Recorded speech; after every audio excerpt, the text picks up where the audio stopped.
Welcome to Who Died Today America, your trusted source for honoring those who have bid us farewell. On this 13th of July, we're not just delivering news, but saluting extraordinary lives that have touched ours. Today, we acknowledge recent passings while paying special tribute to notable figures we've lost. Each left an indelible mark on our society and inspired countless others. Join us as we remember their remarkable contributions, reflect on their impact, and celebrate the legacies they've woven into the fabric of our nation. In Who Died Today America, their stories live on. Stay with us as we pay homage to these remarkable lives and their enduring influences. Dakota Fred Hurt, the indomitable gold prospector known for his tenure on the Discovery Channel reality series Gold Rush and its spin-offs, died from brain cancer on July 11, 2023, at the age of 80. Hurt first captivated audiences on Gold Rush in its inaugural 2010 season. Initially introduced as an antagonist taking over another prospector's claim in Porcupine Creek, Alaska, Hurt clarified that the takeover was actually a friendly sale, with the drama amplified for television. Over 4 seasons, his prospecting adventures, particularly in Alaska's Cahoon Creek in the 4th season, added a unique dynamism to the series. In 2018, Hurt and his son Dustin launched Gold Rush Whitewater, a thrilling spin-off chronicling their prospecting expeditions in Haynesboro, Alaska. The team's daring quest for gold in the region's whitewater creeks and waterfalls kept viewers riveted until Hurt's final days. The most recent season concluded just a month before his passing. Hurt's intrepid spirit was also showcased in Gold Rush South America and Gold Rush, The Legend of Porcupine Creek. His on-screen tenacity mirrored his pre-prospecting career in construction and commercial diving. Remembering Dakota's unwavering dedication to his craft, the Hurt family has requested donations to the MicroWorks Foundation in his memory. Dakota Fred Hurt's loss is deeply felt by fans worldwide. His legacy will persist in the adventurous spirit of gold prospecting and the compelling narratives he brought to reality television. Randy Fullmer, a celebrated animator and producer known for his significant contributions to Disney classics like The Emperor's New Groove and Who Framed Roger Rabbit, passed away on July 10, 2023, at the age of 73, after a courageous battle with cancer. Fullmer began his illustrious career in animation with projects for Sesame Street and various TV commercials. He was then recruited by Don Bluth Studios, where he helped animate the legendary video games Dragon's Lair and Space Ace. His talents took him to Filmation, where he animated fan-favorite TV cartoons including Brave Star, She-Ra, Princess of Power, and Ghostbusters. In 1987, Fullmer's journey led him to Disney, where his work on the revolutionary Who Framed Roger Rabbit, a seamless blend of live action and animation, was applauded. During his tenure at Disney, Fullmer expanded his roles to encompass not only animation but also production effects and art coordination. His exceptional work was evident in other Disney films such as The Little Mermaid, The Lion King, and Chicken Little, the last film he contributed to before retiring. Following retirement, Fullmer returned to his childhood hobby of guitar building. He transformed this passion into a successful business, Win Guitars, meticulously handcrafting bass guitars for professional musicians. His love for the craft was further immortalized in the 2014 documentary Wriststrung, which he co-produced and narrated, chronicling his journey with guitars. Randy Fullmer's passing is a significant loss to the animation and film industry. His legacy lives on in the films he helped bring to life, and in the melodic strings of the guitars he crafted with such dedication. Manny Coto, an accomplished screenwriter, director, and producer, known for his remarkable work on popular shows like American Horror Story, Star Trek Enterprise, 24, and Dexter, passed away from pancreatic cancer on July 9, 2023, in Pasadena, California, at the age of 62. Born in Havana, Cuba, Coto had a lifelong love affair with cinema that was particularly sparked by Star Trek. He turned this passion into a thriving career, beginning with commercials before graduating from the American Film Institute. He got his start in television with writing and directing roles on cult classics like Tales from the Crypt, the 1980s reboot of Alfred Hitchcock Presents, and an episode of the modern The Outer Limits. However, it was in 2003 when Koto's career took a significant leap as he joined the crew of Star Trek Enterprise during its third season. His fresh and engaging storytelling, showcased in well-received episodes like Chosen Realm and Azati Prime, propelled him to the role of executive producer by the fourth season. As a lifelong Trekkie, this was the realization of Koto's dream job. After Star Trek Enterprise, Koto continued to make his mark on television with successful stints on 24 and the serial killer drama Dexter.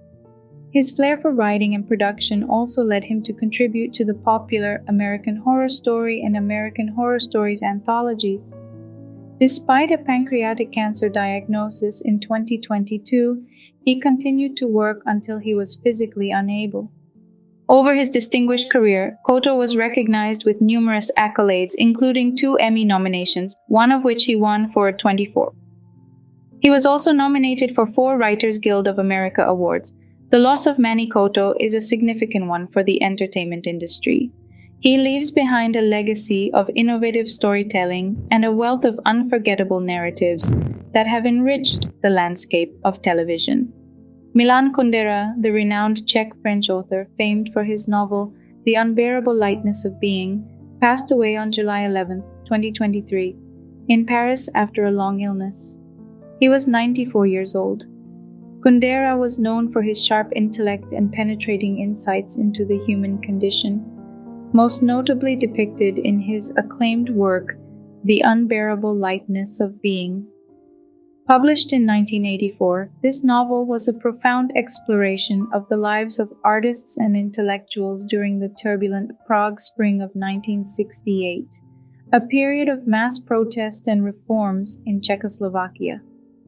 As a member of the Communist Party who advocated for reform, Kundera himself was an active participant in these protests. The increasing pressure on reformists led him to seek refuge in France in 1975. His literary portfolio extends beyond his famous novel, featuring his debut work The Joke, 1967, The Book of Laughter and Forgetting, 1979, and Slowness, 1995, which marked his first novel to be published in French. Alongside novels, Kundera also distinguished himself with his plays, poetry, and non-fiction works. In 1988, The Unbearable Lightness of Being was adapted into a critically acclaimed film featuring Daniel Day-Lewis, Juliette Binoche, and Lena Olin. Kundera contributed to the production as a consultant and crafted new materials specifically for the adaptation. The film was acknowledged with an Oscar nomination for its screenplay. However, Kundera, not entirely satisfied with the interpretation of his novel, later stated that he would not allow further adaptations of his work. The loss of Milan Kundera will undoubtedly be felt across the literary world. His legacy, however, is firmly established in his profound, thought-provoking novels that will continue to challenge and inspire readers. Dorothy Zehnder, the matriarch of Michigan's beloved Bavarian Inn and a culinary legend, passed away at the age of 101 at her home in Frankenmuth, Michigan on July 9, 2023. Her death, due to natural causes, concludes a career spanning more than 80 years at the heart of one of the most visited culinary destinations in the state. Starting as a waitress in the 1930s, when it was known as the Fisher Hotel, Zehnder, together with her late husband, William Tiny Zehnder, transformed the place into a globally recognized tourist hotspot. Renamed the Bavarian Inn under their watch, it embodied their dedication to providing hearty meals and warm hospitality. Dorothy Zehnder's hands-on leadership in the kitchen, developing unique recipes and guiding chefs, formed the core of the Bavarian Inn's success.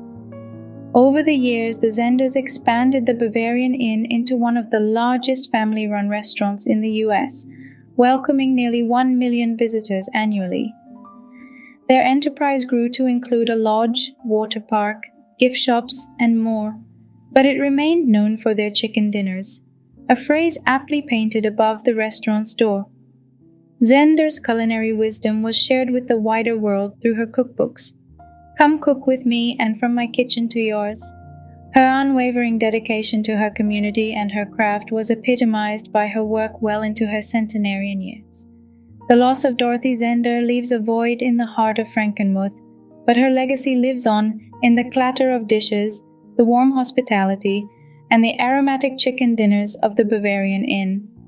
Mikala Jones, the celebrated Hawaiian pro surfer, passed away in a tragic surfing accident in Indonesia on July 9, 2023, at the tender age of 44. With his innovative approach to the sport and exceptional talent for capturing stunning first-person video of his rides, Jones brought a new perspective to the surfing world. Raised in Hawaii, Jones discovered his love for surfing early on. Along with his siblings Daniel and Malia, he became a fixture on the North Shore near Rocky Point, an area renowned for its formidable waves. Jones quickly garnered acclaim for his adeptness at riding tubes, a challenging feat where surfers ride within a breaking wave. By 2000, Jones's fascination with Bali, Indonesia, and its exceptional surfing conditions became a pivotal point in his career. Through his explosive photography and captivating video work, Jones helped to spark a revitalization in Bali's surfing scene. Eventually relocating to Indonesia with his family, Jones continued to enthrall the surfing community with his stunning videos. Jones's fearless passion and cutting-edge GoPro footage attracted a loyal following on social media, earning him spots on magazine covers and setting a new standard in the world of surfing videography. His pioneering spirit will be sorely missed by the surfing community, and he leaves behind his wife, Emma Brereton, and their daughter, Bella. His legacy will forever ride on the waves he loved so much. Beloved soap opera star Andrea Evans passed away at the age of 66 in her Pasadena, California home on July 9, 2023, after a brave battle with breast cancer.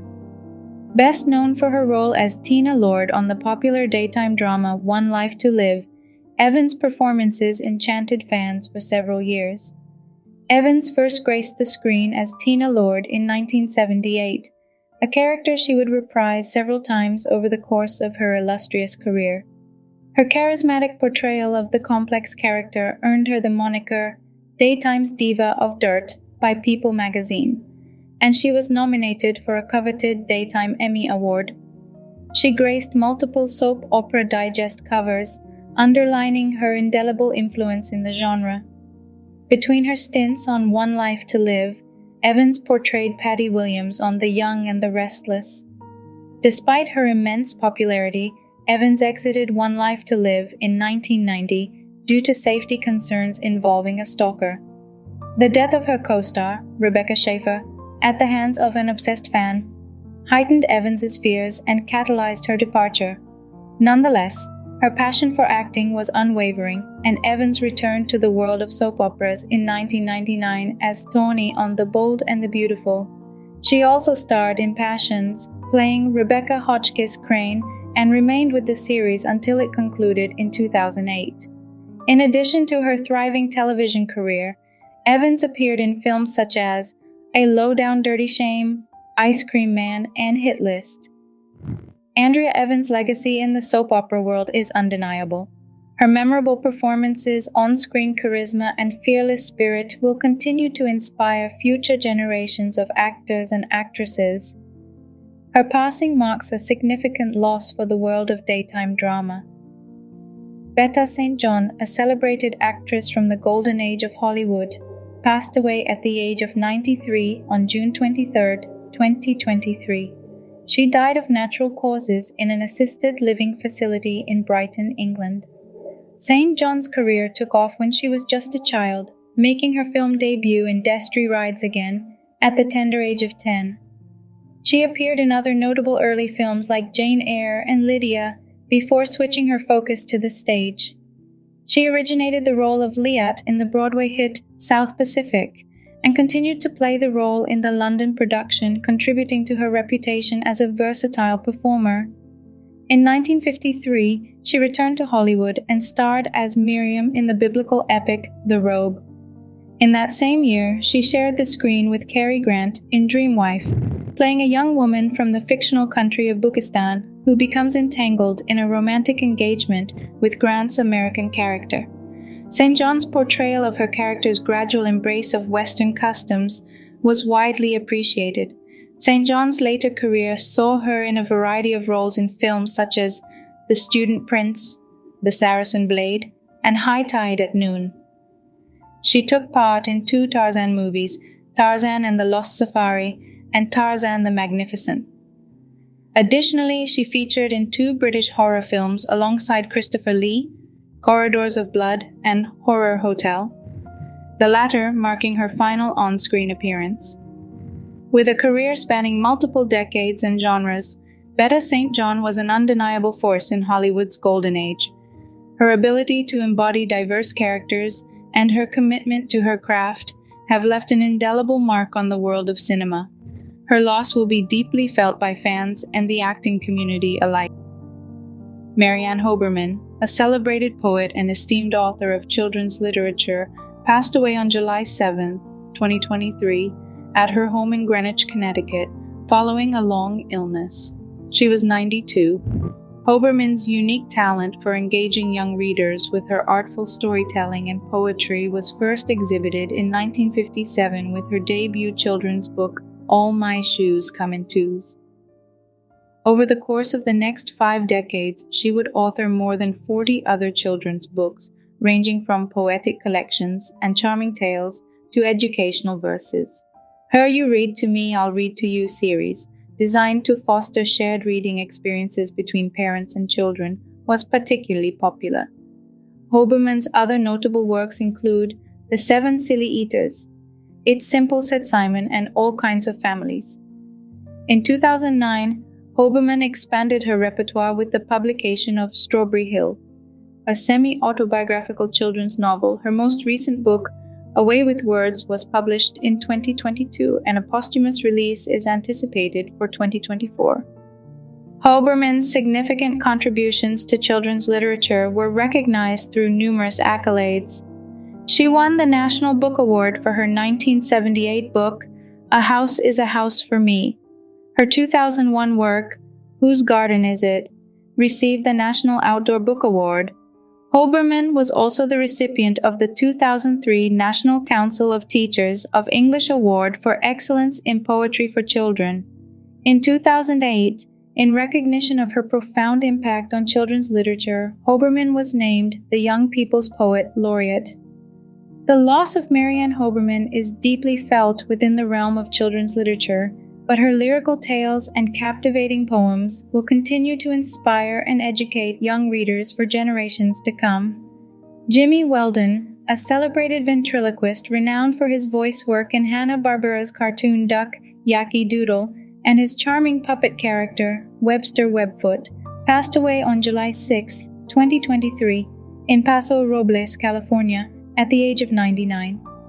Born in Dale, Texas, Weldon's journey included not just entertainment, but also service to his country during World War II, where he was part of the company that liberated the Buchenwald concentration camp in April 1945. Upon returning from the war, he worked as an announcer at the Texas-based radio station KWCO, where he introduced audiences to the voice of Webster Webfoot, a small, endearing duck. His radio success opened doors to television, and in 1950, Weldon brought his puppet character to the Webster Webfoot Show, a program broadcast by local station WFAA. The show's success led Weldon and his puppet companion to California, catching the attention of Ralph Edwards, the producer for Truth or Consequences. Edwards developed Funny Boners, a kid's version of the show, with Weldon and Webster taking center stage as hosts. The popularity of Weldon's character helped him secure voice work, notably with Hanna-Barbera, where he voiced Yankee Doodle, a duck character modeled somewhat after Webster. His diverse voice roles also included Solomon Grundy on Challenge of the Super Friends, as well as contributions to Popeye and Son and Tom and Jerry Kids Show. Beyond his voice work, Weldon's acting career also saw him in live roles on popular shows like Dallas, Dragnet, The Waltons, and Different Strokes. Jimmy Weldon's legacy in entertainment, marked by his unmistakable character voices and his beloved puppet Webster Webfoot, leaves an indelible imprint on the industry. He will be fondly remembered by the many generations who grew up with his unique and engaging characters. Reverend Dr. A. Steve Peters, a trailblazing HIV/AIDS activist and revered clergyman, died at the age of 70 from an infection on July 8, 2023 in Los Angeles. Born in Andover, Massachusetts, Peters dedicated his life to the ministry, graduating from McCormick Theological Seminary with a Master of Divinity degree in 1979 and serving as pastor at the Metropolitan Community Church of Hartford, Connecticut. Peter's life took a dramatic turn when he was diagnosed with AIDS-related complex in 1982, and subsequently with AIDS Kaposi's sarcoma and stage 4 lymphoma in 1984. However, instead of succumbing to despair, Peters decided to use his platform to educate the public about the AIDS epidemic and what it meant to be a gay man living with the disease. His pivotal interview with Tammy Faye Bakker on Tammy's House Party in 1985 reached millions of evangelical households, marking a turning point in public perception about HIV/AIDS. This landmark moment was portrayed in the 2021 film The Eyes of Tammy Faye, which earned Jessica Chastain an Oscar. In 1985, Peters underwent an early antiviral treatment for HIV, resulting in his cancer going into remission. This gave him the chance to return to an active life, advocating for HIV/AIDS awareness and gay rights issues. He became a familiar face in the movement, working with elected officials to promote understanding and education around the epidemic. His memoir, Love is Greater Than AIDS, a memoir of survival, healing, and hope, set to be released in spring 2024 by Rowman and Littlefield, will undoubtedly provide a deeper insight into his incredible journey of resilience and advocacy. The legacy Reverend Steve Peters leaves behind is one of courage, determination, and love, forever cementing his place as an influential figure in the fight against HIV/AIDS. You can continue watching these videos about recent celebrity deaths in June on your screen. To keep yourself updated, you can turn on notifications.